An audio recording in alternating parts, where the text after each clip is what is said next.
Trunks Entertainment coming back to you from my house.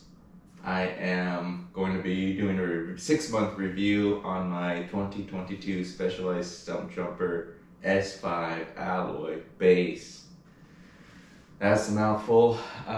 Anyways, the joke with this bike is a Stumpjumper S 4.5 Evo Junior.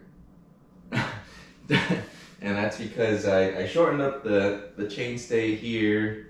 I bumped up the travel in the front, as well as the shock too, a little bit with the help of the Cascade link that I've been using. The stem is about 10 millimeters shorter than what came on there originally. If you want to see the upgrades I've done, I've got a couple videos on upgrades. So I won't get into that too much in this video.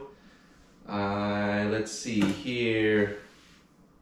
So let's start with what I have been riding. Lately I've been doing a lot of like black diamond trails, blue trails, and stuff in between that.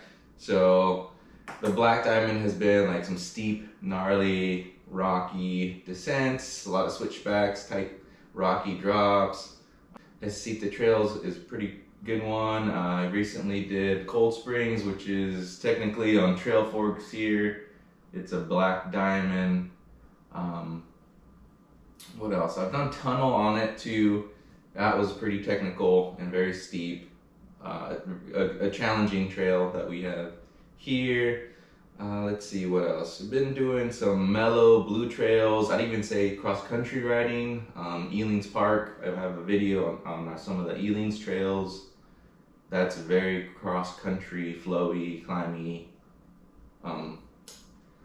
nice mellow riding. I've taken this to Sky Park, so a bike park. It's held up out there as well.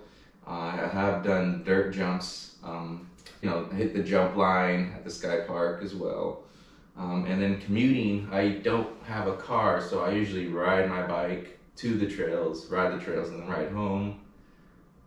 Sometimes I get lucky and you know, get a ride with a friend. A description of the bike to me is it's a balanced trail bike. If you go on YouTube and research the Stumpjumper, you kind of get that same reflection over a lot of reviews. So, have my upgrades helped my riding style? I definitely think they have helped me. Like I said, this was the base model.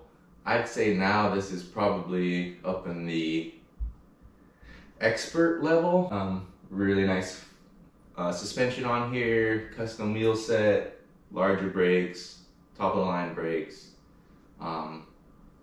You know, I could get some lighter components. Instead of going GX, I could do XX1. So maybe that's where I, you know, lose some points, that in the frame material.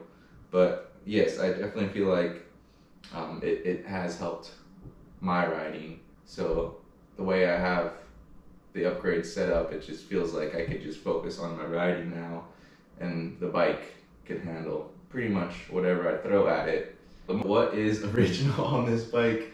Front rotor is still a 203 Tektro chime rotor. The thing just kind of warps very often. Constantly truing it.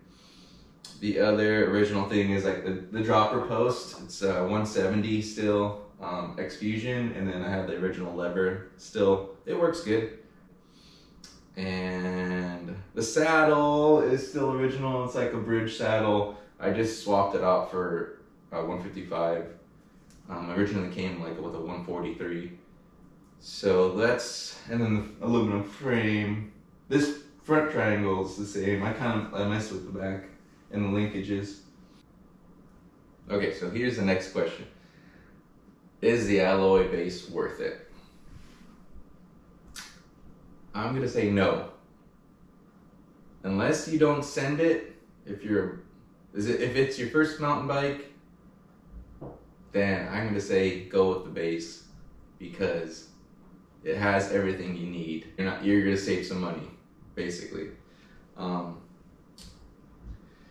If you're not a beginner, I would definitely suggest going with the comp or the carbon models. They play to the strengths of it being a trail bike, very nimble trail bike. If you're more of an aggressive rider and you do a lot of like blue trails, black diamond trails, things like that, you probably should spend your money on an Evo. And then my friends remind me as well that I should just frame swap and get an Evo frame, because it has a bigger travel. It's, you can mess around with the geometry a little bit more, which I have done, but the Evo from the box, it comes with those adjustments and tunability. So that's my review on this bike here. See you guys in on the next video.